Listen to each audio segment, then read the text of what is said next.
4 বছরের প্রেম, হয়েছে নিয়মিত দেখা সাক্ষাৎ। এক পর্যায়ে বিয়ের প্রলোভনে একে অপরের সঙ্গে গড়ে তোলেন শারীরিক সম্পর্ক। প্রেমিক সাজন আগে বিয়ের আশ্বাস দিলেও গত 5 মাস যাবৎ বিচ্ছিন্ন করেন সব যোগাযোগ।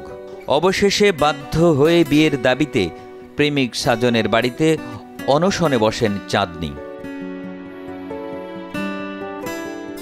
পটুয়াখালীর দুমকিতে লেবুখালী গ্রামে হারুন শিকদারের ছেলে হাসান মাহমুদ সাজনের বাড়িতে অনশন শুরু করেন চাঁদনী।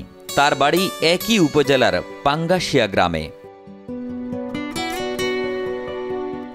সম্প্রতি অন্য মেয়ের সঙ্গে বিয়ের কথা শুরু হলে চাঁদনী ছুটে আসেন সাজনের বাড়িতে। বিয়ের দাবিতে শুরু করেন আমরণ অনশন। প্রেমিকা চাঁদনীর উপস্থিতি টের পেয়ে পালিয়ে যান প্রেমিক। আমার নাম চাঁদনী, সে বলছে যে আমাকে বিয়ে করবে, এই কথা বলছে বহুতবার। সে আমাকে বহুতবার কথা বলে এখানে সেখানে ঢাকা সব জায়গায় আমাকে নিয়ে গেছে এবং সে বলছে যে চাকরি হওয়ার পর আমি বিয়ে করবো বা আমার পরিবারের সাথে সবার সাথে মানে কথা বলে তোমাকে বিয়ে করব। তারপরে মানে এরকম হয়েছে। আর এখন আমি বিয়ের জন্য আসছি, আর বিয়ে না করলে আমি এখান থেকে এক পাও নড়বো না, আমার লাশ বের হবে, আমি এখান থেকে বের হব না। নাম্বারগুলো তারা প্রত্যেকটা মানুষ ব্ল্যাক লিস্টে ফেলাইছে, প্রত্যেকটা মানুষে।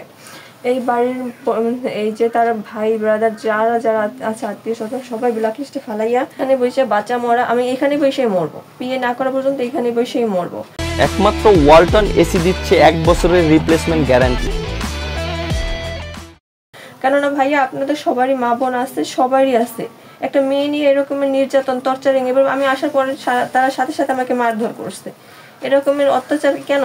এদিকে প্রেমিক সাজনের মুঠোফোনে কালের কণ্ঠ প্রতিনিধি কয়েকবার কল করলেও ফোন বন্ধ পাওয়া যায়। সাজনের বাবা হারুন রশিদ জানান, তার ছেলের সঙ্গে এই মেয়ের কোনো সম্পর্ক নেই। আমার ছেলের সাথে ওই মেয়ের সাথে কোনো সম্পর্ক নাই, খালি মাত্র আমাদেরকে আর কি ওই ছেলেকে ভাষাইবে করিয়া মানে ইচ্ছে কিন্তু পাবে, মানে ওর ভালো লাগে। ওই মেয়ের কথা হচ্ছে যে আমার সাজনের ভালো লাগে, মানে সাজনের তো ভালো লাগে না, যেটা বাস্তব জোর করিয়া মানে একটা কিছু আদায় করতে চাই। এই ঘটনায় চাঁদনী আক্তারের মা থানায় একটি অভিযোগ দায়ের করেছেন বলে জানান দুমকি থানার ওসি মোহাম্মদ জাকির হোসেন। এছাড়া তিনি নিশ্চিত করেন পুলিশ প্রাথমিক তদন্ত শুরু করেছে। পটুয়াখালী থেকে স্বপন কুমার দাসের পাঠানো তথ্য ও ছবিতে ডেস্ক রিপোর্ট। একে আজাদ, কালের কণ্ঠ।